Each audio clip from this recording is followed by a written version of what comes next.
You know what? I'm going to say this one qualifies.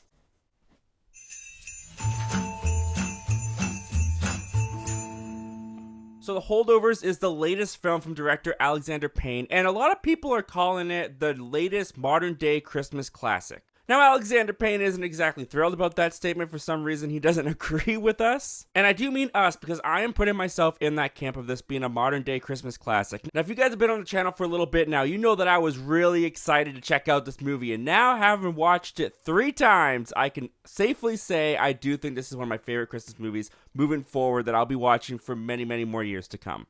Because I'm a sucker for these kind of movies. From the trailer, I could tell this was just going to be a heartwarming, very human story of these characters coming to know each other and trying to get along and get through the holidays on Christmas. And I'm very happy to say that that's exactly what we get with this movie, and a little bit more that I wasn't expecting. So in The Holdovers, you've got a cranky teacher played by Paul Giamatti, who is forced to stay at the school over the holidays to look after a student who wasn't able to go home for the holidays, played by Dominic Sessa. Along with them, you also have the school cook, who is also a mother in grieving because this is her first Christmas since her son has died. So when it comes to a movie like this, it really is all about those performances. And I want to start first with Dominic Sessa, because this is, I believe, his first feature film, at least his first major feature film. And I thought this guy was great as Angus, the student who's been abandoned by his family on Christmas and he has to stay at the school. Dominic Sessa does a great job of balancing out this character, because he does have to be that rebellious, angsty teen, and the way that he plays that, it could get annoying and you can make this character very unlikable very fast. But what Dominic Sessa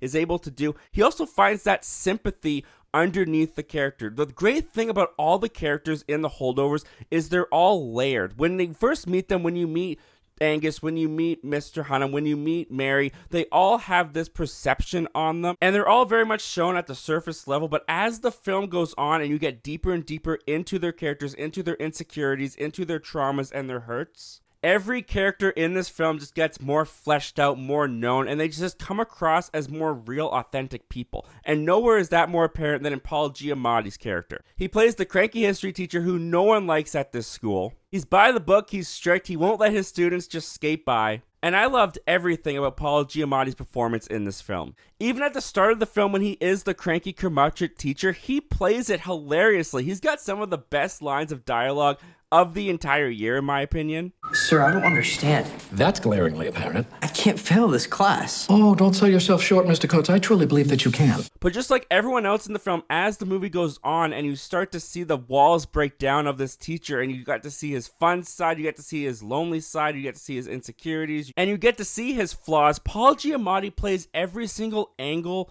of this character so well. And throughout the entire movie, he gives him this likability that a character like this at the start really shouldn't have. But once you get these two characters, Angus and Mr. Hunham, alone at that prep school for the holiday season, that is where the heart and soul of this movie is found. Because these guys have fantastic chemistry together. I loved these characters. I loved their dynamic. I loved the actors, the way they played off of each other. And The Holdovers is just one of those really heartwarming stories of characters who are at odds with each other. They don't understand each other. They're kind of enemies by the start. But as they go on their journey, as they spend time together, as they start to have those conversations, start to know each other, their walls come down, and they actually, to see their relationship grow, to see this friendship develop, and the perception of student and teacher break down to the point where they're just people. The movie does that in such a phenomenal way with all 3 of these characters, with Mary, with Angus, with Mr. Hunham, the way that these people who are lonely in their own right during Christmas time, and they have to spend time together during the holidays, and through that they become a family of misfits of themselves. It's as classic as a Christmas movie can get. And on top of the great performances, and on top of the excellent writing, and on top of the great characters, this movie's also pretty funny. It's definitely a dramedy. There's definitely some dramatic and some more depressing elements to the story. But the humor is never lost in this movie. And I think that's what makes the movie go from what could be a depressing time to being a heartwarming, charming Christmas film.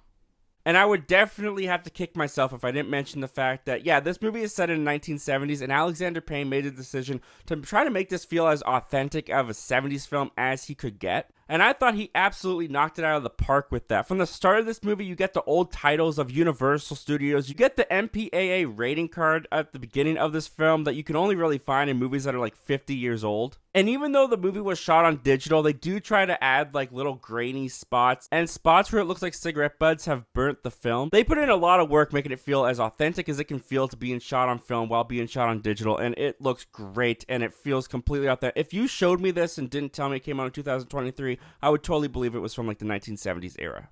Guys, it's a pretty straightforward review, but at the same time, this is a pretty straightforward movie. It's heartwarming, it's charming, it's got great characters, it's got great dialogue, it's got great drama, it's got great comedy. It's just a great movie, and the fact that it came out during the holiday season and it's about the holiday season and I can call it like a holiday Christmas film, that is just the cherry on top. I love this movie. Like I've mentioned, seen it 3 times already. It did not disappoint as one of my highly most anticipated films for the rest of the year. I'm giving The Holdovers a strong recommend. I think you should definitely check it out if you haven't yet. Anyway, guys, those are all my thoughts and opinions on The Holdovers. Now I want to hear from you guys. What did you guys think of The Holdovers? Comment down below and let me know. And if you're new here and you haven't heard, we have a goal on this channel. We want to hit 2,500 subscribers before the end of the year. If you're new here and you loved The Holdovers, or you just like talking about movies and entertainment, why don't you consider hitting that subscribe button before you head out and joining our little community? We'd love to have you.